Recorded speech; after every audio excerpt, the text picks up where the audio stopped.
There was a body in the chapel of St. Bride's. This was, of course, not unusual.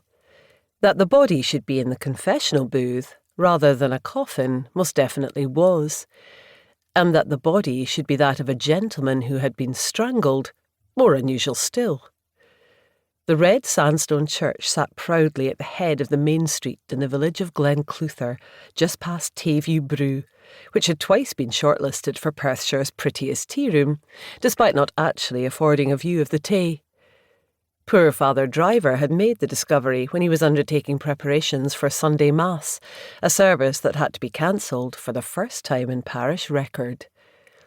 Much of that Sunday morning was instead spent in agitated speculation as to what could have necessitated a police cordon, and the conspicuous absence of Father Driver at the church steps had led many to fear the worst.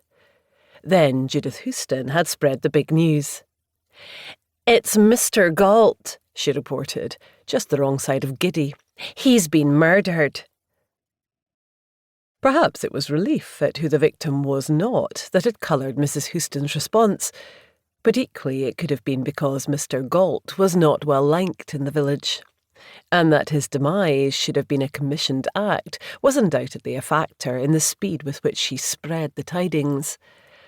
However, it had to be said, a murder in Glencluther or its wider environs was altogether less unusual than ought to be the case for a settlement of its size, location, and prosperous demography.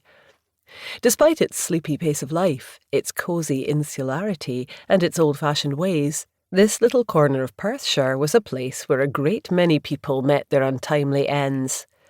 More happily, Glencluther was also a place where murders seldom went unsolved, and this was generally attributed not to the region's under-resourced and frequently befuddled police force, but rather to the presence of one redoubtable long-term resident.